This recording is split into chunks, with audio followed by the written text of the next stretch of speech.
2, 3.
Want to get started, so why don't I just play something real quick, run over.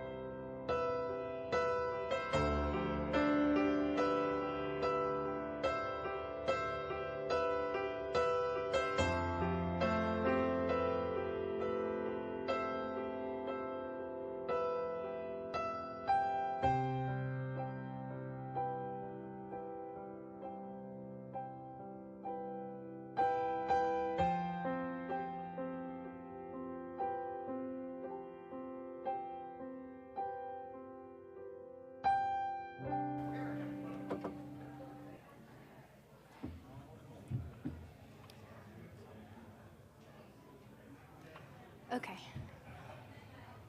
Indescribable. You're like, what are you doing? Okay. Yeah, we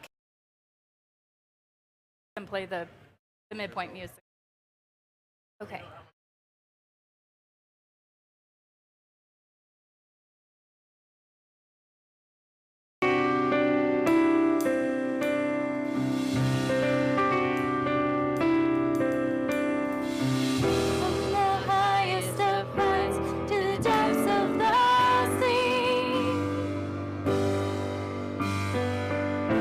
Creation revealing your majesty.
provision.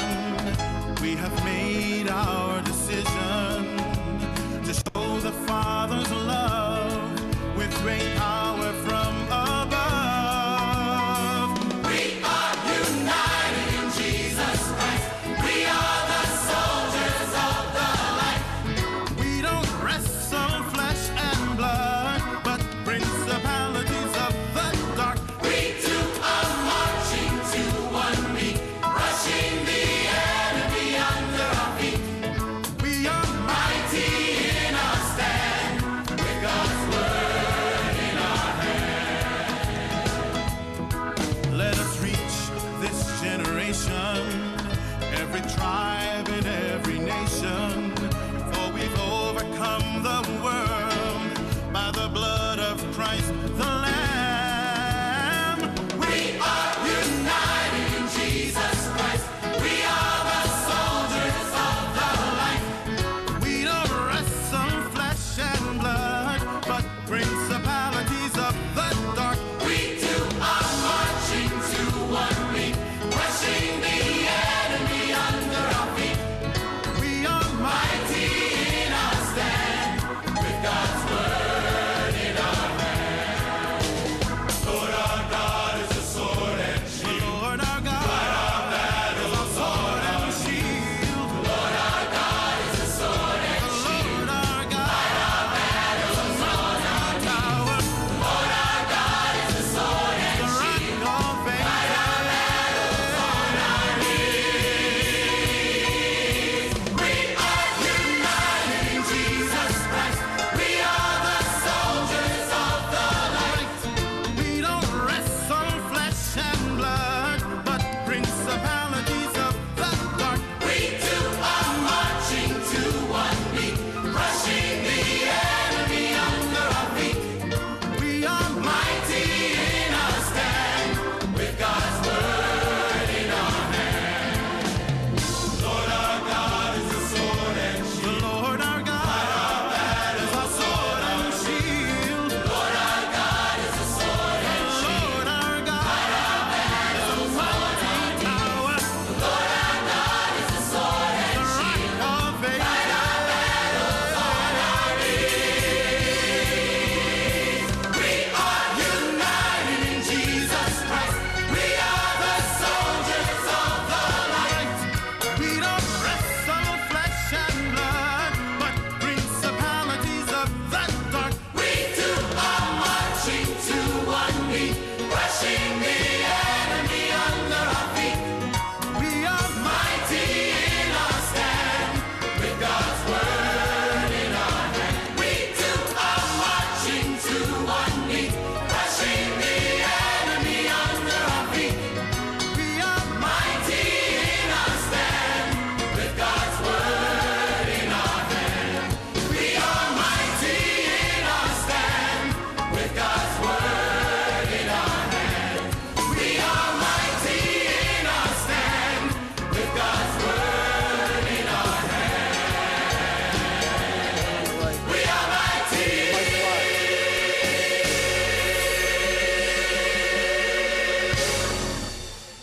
Good morning. Happy Mother's Day.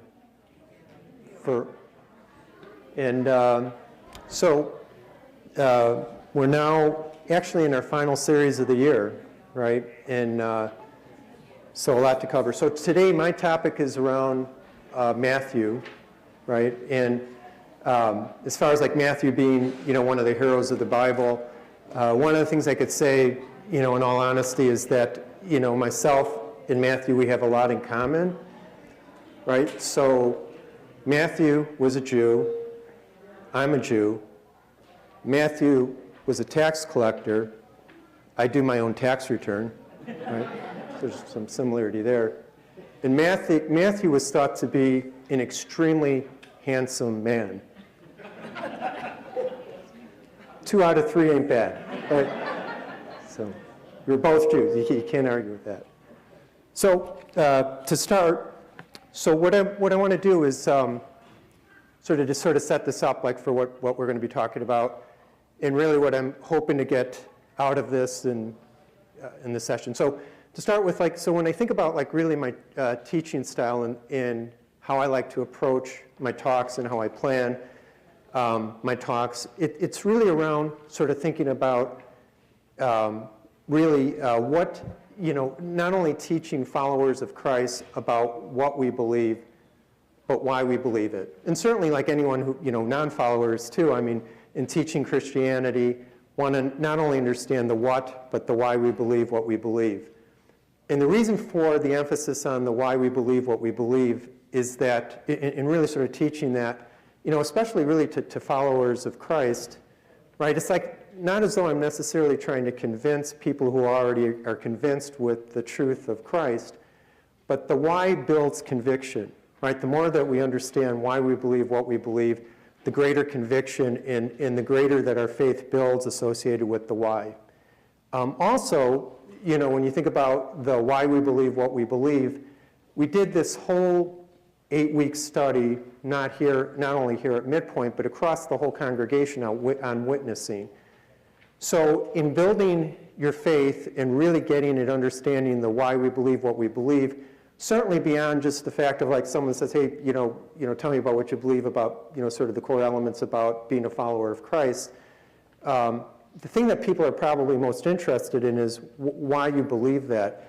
And if it's something beyond just, that was the family that I was born into and that's what my family taught me to believe, and sort of relaying it as more of an obligatory thing, the better that we come to that conviction on our own, independent of anything that's obligatory, that also is very convicting and will be very convicting to people that we witness to. So when we talk a little bit about like the why we believe what we believe, what is them even talking about, like when we say the why? And where is the why we believe what we believe? Where is that even really coming from? Well, in essence, where it's coming from, the why we believe the things that we believe is really, the foundation of that is the Old Testament. Right? The Old Testament really sets up the foundation for the things that we believe as Christians, and ultimately provides really the conviction, that I'm speaking of. So now, what the heck does all of this have to do with Matthew? Well, pretty much everything, right? Because what we're going to learn today here about Matthew and the gospel that Matthew wrote was that he makes a claim that Jesus Christ is in fact the Messiah, right, is what he believed. But why he believed it was sort of a combination of, being a follower of Christ, right, being a witness of Christ for 3 years, and then connecting the dots with what he understood in the Old Testament. And that's how he came to believe what his claims were.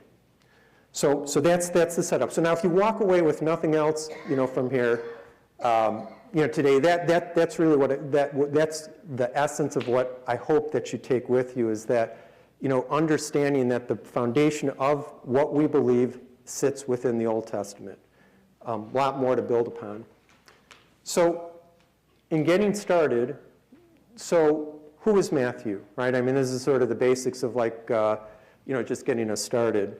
Who is Matthew? So Matthew is one of the 12 disciples chosen by Jesus, right? And the important thing about who Matthew is, and it's sort of a one-word thing, sort of subtle point on the slide, is that Matthew was a Jew, right? That's not an insignificant point that we'll sort of build upon here as we move along. The other thing that we know about Matthew is that Matthew was a tax collector, and then Matthew was also a Levite, right? And when we say a Levite, right, remember that, Abraham had Isaac, Isaac had Jacob, and then Jacob, whose other name for Jacob is Israel, he had 12 sons. And one of the sons that he had was Levi, right? I mean, the 12 sons make up the 12 tribes of Israel, and Levi is one of those sons, and Matthew was part of that tribe of Levi. The last thing, too, sort of relevance, is the fact that Matthew is the author of the first gospel of the New Testament, right? And not insignificant, obviously we're going to build upon all of these points. But to start with, right, aside from the fact that Matthew is the author of the first gospel, pre that, we know very little about Matthew. In essence, we know he's a tax collector, we know he's a Levite, but not a heck of a lot more is specifically written about Levi or about Matthew prior to the writing of his gospel, right?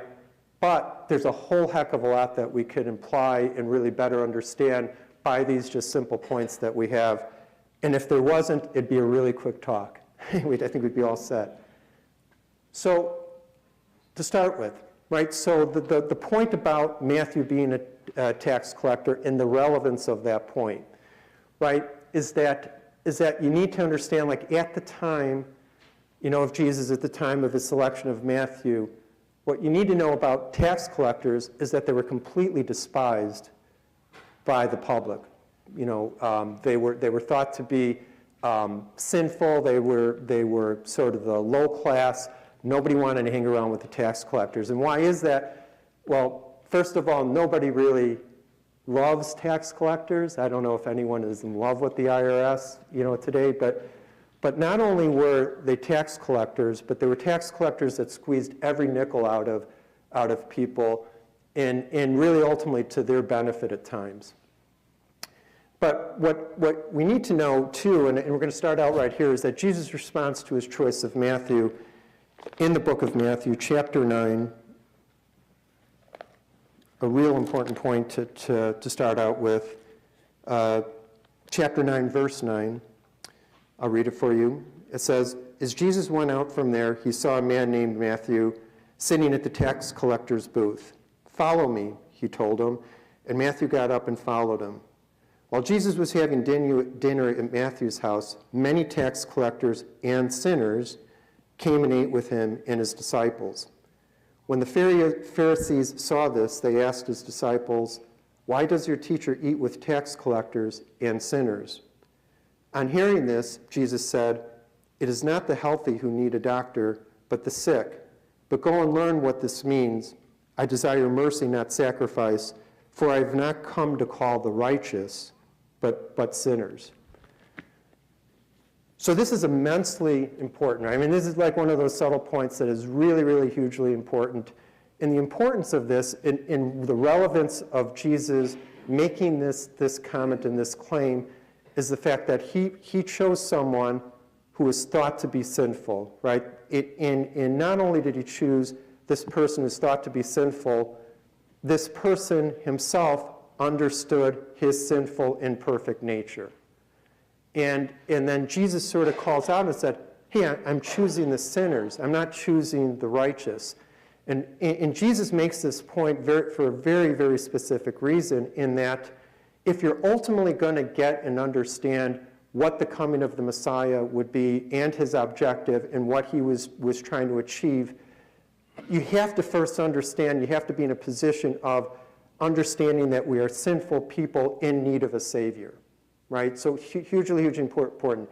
However, if you're someone that doesn't recognize your sinful nature or your less than perfect nature, i.e. the righteous, then when the Messiah comes and the Messiah does what the Messiah was intended to do, was to sacrifice on behalf of sinners, you're going to completely miss his objective.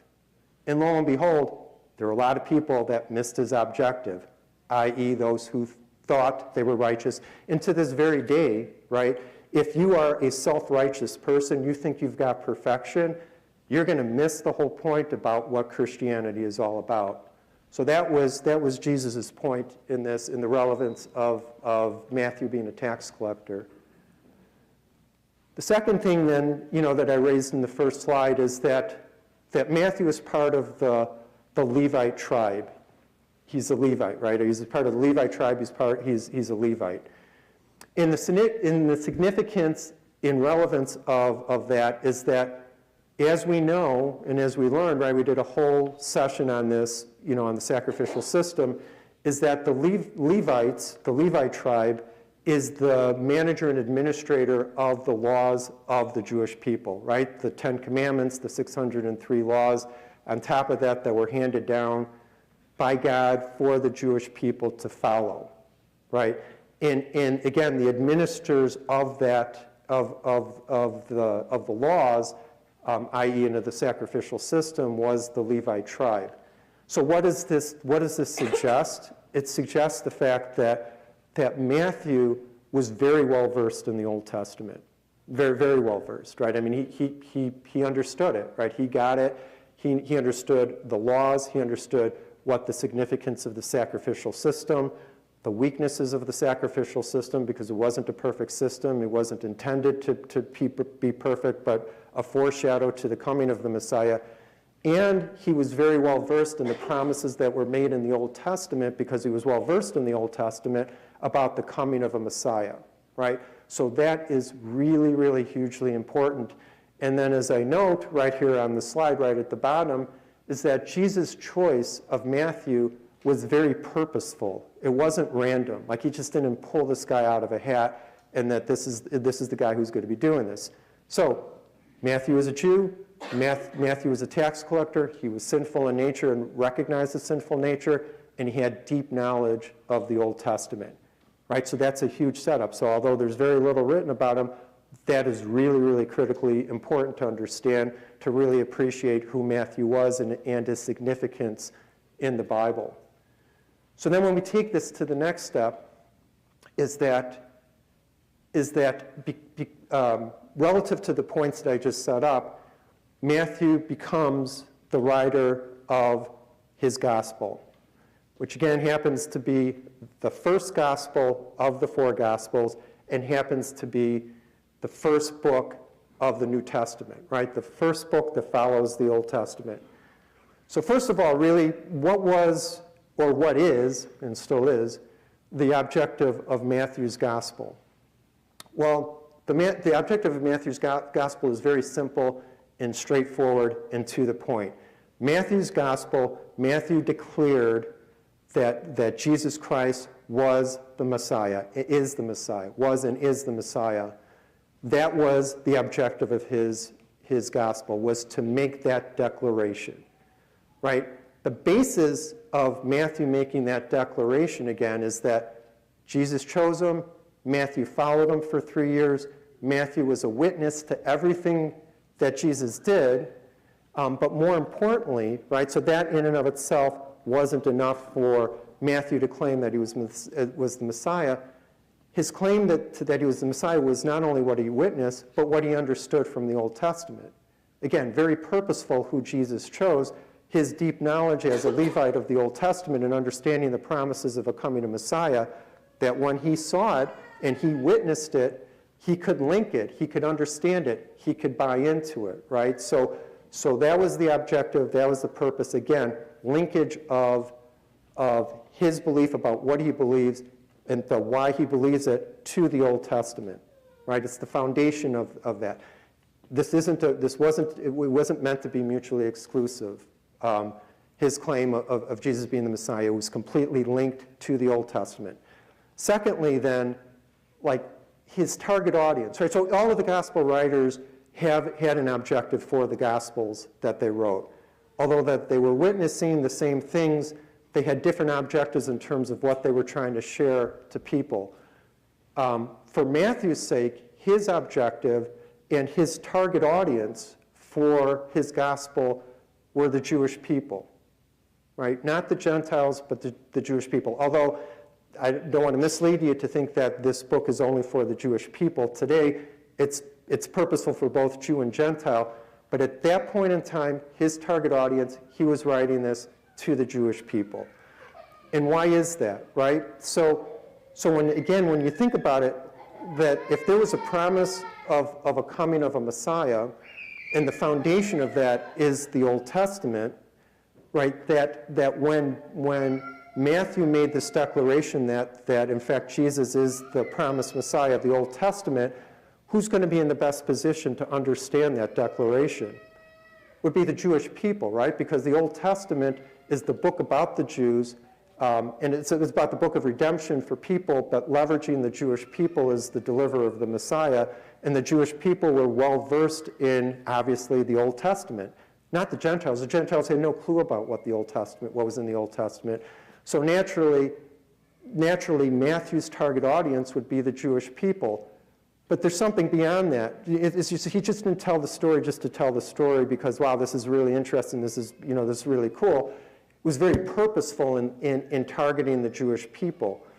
And why is that? Because when you stop and you think about really what God's ultimate plan was for redemption was through Abraham, right? Through Abraham, who is deemed to be the father of faith, right? And through the father of faith, God had blessed Abraham, and his blessing to Abraham was that through the coming of a Messiah, through the chosen people, all people on the face of this earth will be blessed through that Messiah.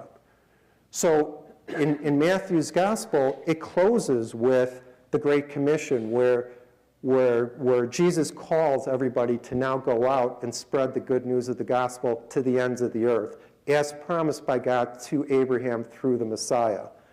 So here Matthew is sort of holding the bag and having this insight and knowledge about Jesus being the coming Messiah, or the actual Messiah that has finally come off of the Old Testament. Well, Matthew's just one guy, right? So the load of having to go and spread to the ends of the earth, one guy can only make so much ground. So Matthew's purpose in telling the Jews and sharing with the Jews is to build a mass of people who would understand this very quickly and get it and accept it, and then go and call them to start spreading the word of the gospel to the ends of the earth. So a very practical reason as to why Matthew first shared with the Jews. Good. So then, now let's take this a step further then. So I want to go back to the fact that Matthew's claim for Jesus being the Messiah, again, off of the Old Testament, right? I mean, that was the basis and the foundation for him making this claim. So why does this matter so much? And again, I mean, thinking about really what the objective of this talk is, and what I really want you to hone in on. I'll use myself, for example, right? So before I became a follower of Christ, ultimately the thing that was sort of the aha moment for actually had me sort of thinking and accepting Jesus as the Messiah and being a follower of Christ was when I finally understood that the reason for Christianity, the why Christianity is so relevant, is when I recognized that Judaism and Christianity aren't mutually exclusive religions, which is kind of what I always thought. I mean, these are two separate religions and neither the twain shall meet. But when I came to realize that not only are they not separate mutually exclusive religions, they're 100% linked, right? And when I understood that the linkage between those two, that's when the picture became super clear to me, right? And how did I ultimately understand and see the linkage between Judaism and Christianity? Well, it was actually, somewhat simple, right? I mean, so of the two high holidays that are celebrated by the Jewish people, starting with Yom Kippur, right, the Day of Atonement, right? We talked about Yom Kippur and the Day of Atonement in our 5-week study that Don and I just did on the sacrificial system. What I learned, or what I became to understand, is that when you think about like what is the purpose of the Day of Atonement and Yom Kippur, it's linked to the sacrificial system that once a year the Jewish people would go into the tabernacle or the temple, right, the high priest, the priest of the Levite tribe, and sacrifice goats, and the blood of the goats would be spread on the Ark of the Covenant, and then ultimately through those actions, the Jewish people for the prior year, their sins were forgiven, right? But on day +1 after that, in the Jewish people being human beings began to sin again, it forced this Day of Atonement being repeated on an annual basis, meaning that the sacrifices that were done by goats through the sacrificial system weren't good enough because it was an imperfect sacrificial system, because we're talking about imperfect goats, and we weren't talking about a one-to-one substitutionary sacrifice, which what was required for human beings to be forgiven didn't take place, right? Ultimately, the sacrifice that would free man from sin and enable man to come before God in heaven was through a perfect sacrifice. And that's that linkage at the time where I was like, oh, so because again, we sort of all take this for granted, especially those who are followers of Christ from day one, out of the womb. a non-follower of Christ, when you're kind of looking at this, is like, well, what the heck is this sacrifice? What's the purpose of this sacrifice? It makes no sense. And it didn't make a whole lot of sense because I thought it was sort of this standalone concept, and I didn't even really connect the dots until I realized that Jesus' sacrifice on the cross is just an extension of the sacrificial system. It's a perfection of the sacrificial system. It's a perfection of the Day of Atonement, the Yom Kippur holiday that Jewish people follow every single year. And I'm like, aha, now I see that, right? So this sacrifice on the cross isn't sort of a new thing that was just created out of thin air. The foundation of that is off of the sacrificial system that sits within the Old Testament and a perfection of that sacrificial system. The second holiday then, too, that are followed by the Jewish people, the second most, the second highest holiday, and I know maybe it's a 1 and 1A sort of high holidays, is the Passover, right? So when I came to realize that the Passover was 100% linked to Christianity, again, the aha moment. And how did I come up with that linkage or understand that to be the linkage? Well, it was really through the fact that as we know from the Passover, it was, it's about the celebration of the freeing of the Jewish people from slavery. And the freedom of the Jewish people from slavery came from the 10th plague, right? And the 10th plague was for the firstborn in Egypt, all firstborn in Egypt, to be put to death. Well, the Jewish people, in protecting their own, firstborn, they sacrificed the lamb and spread the blood of the lamb over their doorposts. And when the angel of death came into town, they passed over the houses of the Jewish people, and the firstborn Jews were freed from death. So how does this connect then to the New Testament, and how does this connect to Jesus? Well, let's go and fast forward to Maundy, Thursday, right? When Jesus in the upper room, Last Supper, what is he doing in the upper room in the Last Supper with his disciples? He's celebrating the Passover, right? So he's still looking at the Passover and remembering the Passover from the past. But there was a transition and there was a baton passing that happened in the upper room where then Jesus said, here I am the Messiah. Like in essence, he was saying, I'm the Messiah. And he instituted communion, take this body and blood, and declared himself the Lamb of God. And in essence, like the Passover of the past was a foreshadowing to the coming of the Messiah. And once the Messiah would come, there would be no need for continuing to celebrate the Passover of the past. And that now when we do communion every week, we're celebrating the Passover of the future, which is Jesus, right? We're now remembering Jesus and what Jesus sacrificed on the cross, his perfect sacrifice, him being the perfect lamb and his blood, and the combination of him being the perfect lamb and blood ultimately frees us from death, right? So there's a foreshadowing there. The whole point being between Yom Kippur and Passover, and in these holidays that I celebrated all of my life, all of my life up until my adult life, recognizing that there's connectivity and linkage to why we believe what we believe as Christians, right? These aren't mutually exclusive. These things aren't separate. They link. So then, to take that then a step further, then, am I sort of making somewhat of a bold statement to say, well, the foundation of Christianity is Judaism, or the foundation of Christianity is really what's written in the Old Testament, which is the book that's followed by the Jews? In essence, yes. I mean, the foundation of that, of what we believe as Christians, is really Judaism.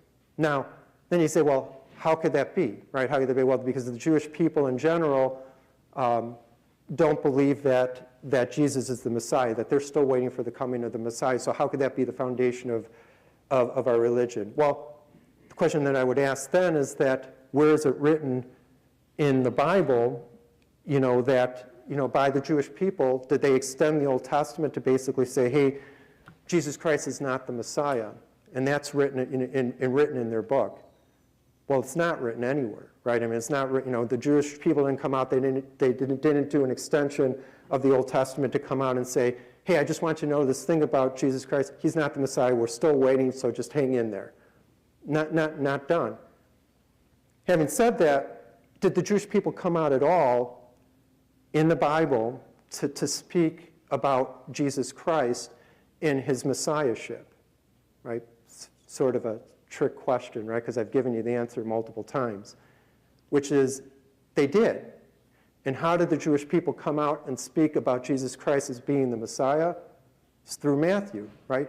Matthew was a Jew. His target audience were the Jewish people, right? So he addressed that question head on, right? He didn't remain silent on that. He purposefully made the declaration that Jesus Christ is the Messiah that's promised in the Old Testament, right? So the Jewish people did come out. He did come out. So, I mean, and if you think about it, right at the moment that Matthew is writing this, he doesn't have sort of a fast forward to the future and knowing how the world would be today.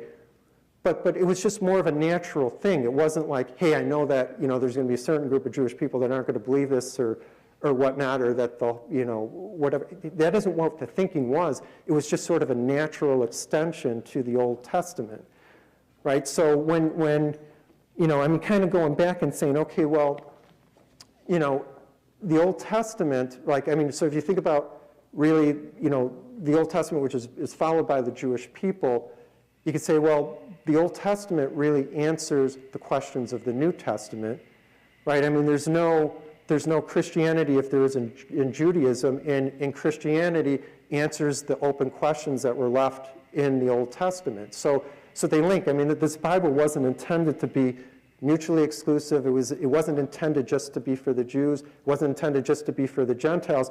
It was intended to be for everyone, right? I mean, this is a single book, Old Testament and New Testament, because it was meant for all people. It's just that the history and the foundation of what we believe and why we believe it is the Old Testament. It's the book that's followed by the Jewish people to this very day. And then, sort of the last point in terms of the relevance of why this is the first book of the New Testament. Now, there's no declaration to what I'm about to say. This is more implication from my perspective. But again, just like the point that I just made, the fact that Matthew's gospel is the first gospel, it's the natural extension. It's the very next thing. It's the very next book that follows the Old Testament, because the Old Testament ends with a cliffhanger. The cliffhanger is that, hey, there's going to be a coming of a Messiah. He ain't here yet. And then the very first declaration made by the Jewish people, right, that he's coming, it had to be addressed, and it's addressed right out of the gate, right in the first book of the New Testament, the very first book that succeeds the Old Testament, and it continues on. It's the sequel to the Old Testament. The story continues on, and it continues on from Matthew. And again, Matthew makes his claims about Jesus being the Messiah off of the Old Testament. Right? So that covers that. So the next thing that I want to talk about, and so time's a little bit off today because we got started 5-10 minutes, 15 minutes later. So I'm going to keep going because there's one last piece that I want to talk about, and then hopefully we'll have still a few minutes for questions if you have any.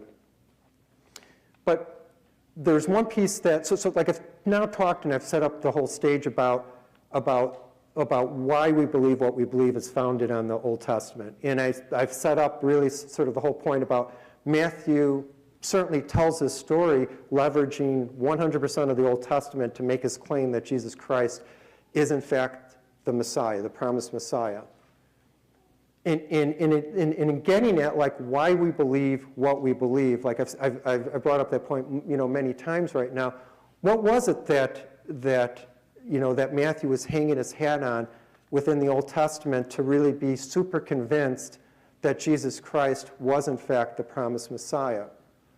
And it has to do with this whole notion of Old Testament prophecy. So again, in one of the talks, I think back in November that I had done, I did 40 minutes on the Old Testament prophecy and all the meaning and significance of that, and I'm going to sort of do this sort of in a 5-10 minutes condensed, but it's really sort of an extension to really the broader message of leveraging the Old Testament to really better understand why we believe what we believe. Matthew did this, and he did this through Old Testament prophecy. So what the heck is Old Testament prophecy? Well, when Adam and Eve were knocked out of paradise, right, and the gates of heaven were closed, ultimately God had promised a coming of a Messiah, right, and that the Messiah would end up reconciling man with God, and then the gates of heaven would be opened through that coming of a Messiah. Hugely relevant, hugely important to the basis of our faith. So how did God really set this up? So knowing that there would ultimately be a coming of Messiah, and the Jewish people were awaiting that coming of Messiah, and it was no secret that Messiah would come, that God wanted to protect against any false messiahs, right? So what God did is he created these prophecies or look aheads to a Messiah and who the Messiah would be when the Messiah would come. Sort of all the characteristics of the Messiah, the things that the Messiah would do, the characteristics of who he would be, the actions that he would take, from birth to death, etc. And there's thought to be some 300 or so Old Testament prophecies pointing to the coming of the Messiah. And in order for the Messiah to be legit and real and no false messiahs, is that whoever would make claim to being the Messiah would have to fulfill 100% of these prophecies, right? And as we learn, Jesus Christ fulfilled 100% of these prophecies, hands down. And that, again, is what Matthew then builds off of in his book. He makes more references to the Old Testament and Old Testament prophecy than any gospel writer or anywhere in the New Testament. I mean, again, that was his focus, that was his objective. And then, so what I want to go into is I want to give a couple of examples. So the other point, like in just sort of setting this up too, is that by fulfilling 100% of the prophecies, in essence, these prophecies and the person who fulfilled it is, in essence, the fingerprint of the Messiah, right? So as an example, one of the first ones, like if you were to turn to Book of Matthew, first chapter. So first example of an Old Testament prophecy, and I'll take you through a few others.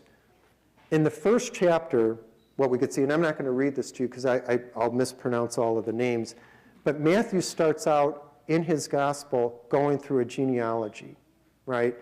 And this genealogy that he goes through, and this is really sort of a summation on the screen here, is that he notates that Jesus comes from this genealogy, which starts with Abraham, goes to Isaac, goes to Jacob, in the 12 tribes of Israel. But within the 12 tribes of Israel, Judah being one of the 12 tribes of Israel, the promise of a coming of Messiah, again, would go through Abraham, Isaac, Jacob, then it would go through Judah, right, and then Judah down to David, David down to Joseph, and Joseph down to Jesus. So right out of the gate within this first chapter, I mean, he gets right into it, right from the birth, he talks about the fact that Messiah comes within this genealogy where the promises of a Messiah would follow this genealogy that I have outlined here. And Matthew starts his gospel right out of the gate with that, right? Because if Jesus was born and he wasn't within that genealogy, which is the first, in essence, the first Old Testament prophecy fulfillment, if you don't fulfill that prophecy, that's a critical path, you're not the Messiah, right? I mean, it's all or nothing on this. Now, the fact that Jesus did follow this genealogy by itself doesn't make him the Messiah because he had to fulfill 299 other prophecies. But this was the first one out of the gate, and Matthew hits this, immediately. The other examples, and if you're at the talk in November and you remember this, like triple gold star, right? Congratulations. But here are some examples, and very purposeful examples that I have here. And we're not going to go through all of these verses. This is in your bulletin. And if you're watching online, to take a camera shot of this and take the time to sort of go back through these. But all of these things that I have here on the left-hand side, right? I mean, I'm taking a sample of 5 Old Testament prophecies, to being born a virgin, that Jesus was born a virgin, he was born in Bethlehem, he would speak in parables, he would be crucified, and he would be resurrected from the dead, right? And all 5 of those things, again, I chose these very purposefully in that these are 5 very familiar things that we know about Jesus and the life of Jesus, right? And to boil this down, like what was said in the Old Testament, the prophecy that this would happen, that the Messiah would be born a virgin, born in Bethlehem, would speak in parables, would be crucified, and would be resurrected from the dead, these were predicted and prophesied several hundred years before they actually took place, right? And then they took place several hundred years later.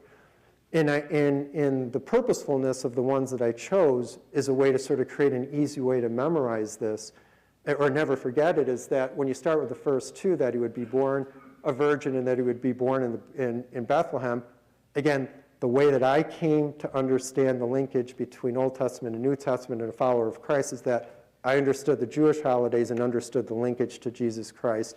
Here, we'll take it the opposite direction for you. I'm picking, the most noted holidays that we follow, starting with Christmas, right? Born a virgin, born in Bethlehem, right? We talk about that every year. We sing songs about these two things. Well, those were prophesied. That's part of the Old Testament prophecy that made those 2 points relevant, right? And then we've talked about the crucifixion, right? The crucifixion was prophesied. That it was prophesied that the Messiah would be crucified. Well, what holiday do we celebrate for that? It's Good Friday, right? And then resurrection from the dead. That too is prophesied hundreds of years ahead of the actual coming of it. And what's the holiday that we celebrate there?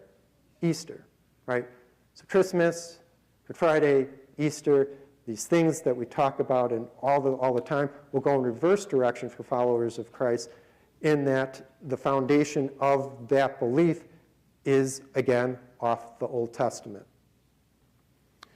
The last thing that I just want to talk about here very, very quickly, as far as like this Old Testament prophecy thing, it's pretty darn fascinating. Again, and it was a real key to really, having me really sort of say, wow, this is, this feels so undeniable. I mean, the combination of the linkage of Judaism with Christianity and, and the basis of that Old Testament prophecy fulfillment, it's like if you can't build conviction off of that, I don't know what to tell you, right? I mean, build conviction for me, and hopefully it builds much more conviction for you.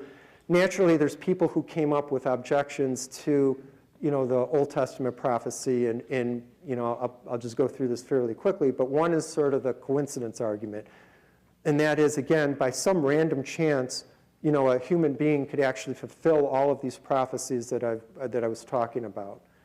And there's people who did statistics on this, that sort of create this as sort of unlikely to impossible, that someone that would fulfill all of the Old Testament prophecies couldn't possibly not be the Messiah, that it just happened by accident, right? And I think like, the stats are something like, if to fulfill 8 prophecies, it's like 1 in 100 million billion chance that even one person could fulfill 8 prophecies, and then to fulfill 48 of the prophecies, it's like 1 in a trillion. You can keep going on the trillions, such that it just becomes so unlikely that there's someone by random chance could fulfill all these prophecies and not be the Messiah.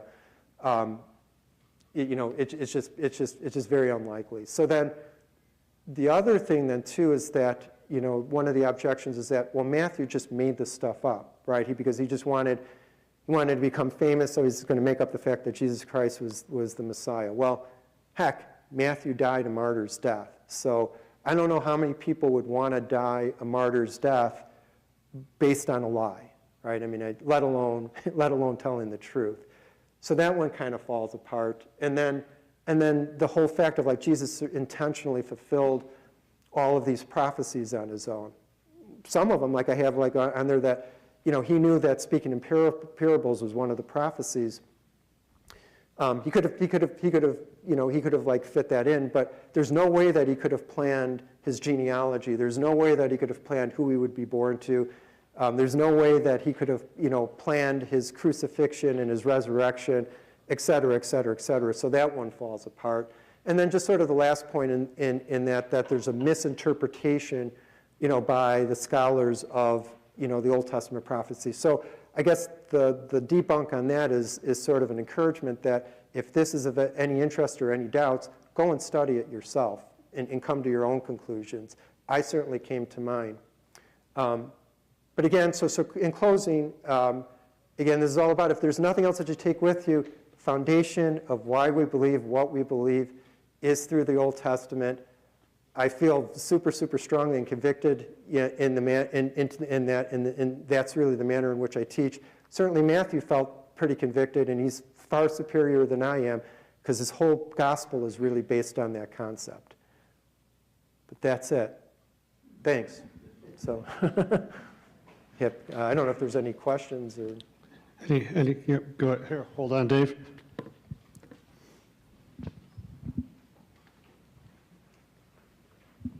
Yeah, thank you, David. That was really great with the continuity.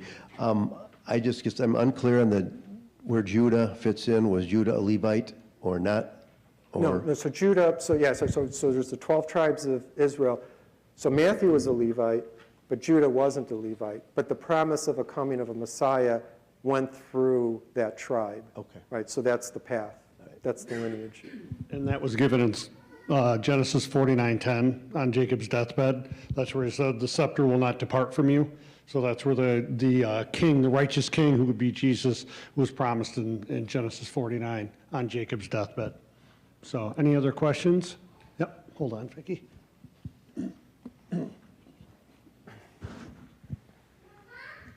So mostly just out of curiosity, at this point, what are the Jews waiting for? Because it's been too long to trace genealogy back to David at this point. And so, like, what are they waiting for, and who do they think the Messiah will be freeing them from? Yeah, so I mean, sort of a tricky question. So like, not all Jewish people, I mean some Jewish people, and generally more of what's taught by the leaders of the Jews right now. The answer is like another Mid-Pointe talk, because there's a whole end times aspect to this that ultimately, like again, where I said this book is about the Jews and the Gentiles, in the book of Revelations, again, without going into too much depth, brings it all together, right? In the end, it's a happy ending, right? Everybody comes to believe, both Jew and Gentile, which was God's intent all along. As far as what happens between now and end times, and who even knows, end times could be tomorrow. I don't know, whenever that gap is filled, ultimately theologically, that's when it will all come together. But I got to tell you, right now, one of the pathways for me and many other Jewish people who are followers of Christ, right? Not followers of Christ, came to be followers of Christ through the study of Old Testament prophecy. So, one by one, and through your witness, I mean, and forget about sort of the Jewish question. When you're witnessing to anybody that is not a follower of Christ, what a great place to go in terms of really sort of building, the conviction, towards who Christ is. Good. Any other questions? Okay, praise team, if you guys want to start heading up to the stage. And Dave, would you close us in prayer, and we'll hand it over to Amy. Yeah. Let's bow our heads. Dear God, thank you for bringing us together here on this great day. Bless all the mothers out there for all their hard work and dedication. It's a tough job. But again, let's hopefully walk away from here with greater understanding and appreciation of who you are, and why we as followers of Christ and followers of Christ, hopefully to be, could really understand and appreciate you and build up that conviction and continue to build on our existing faith. In Jesus' name we pray, amen. All right, let's rise as we sing together.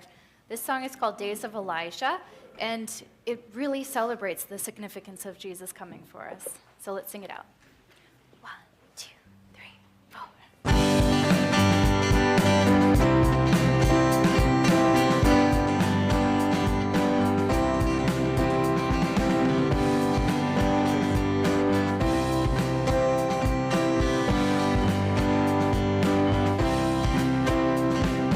These are the days of Elijah, declaring the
Amen.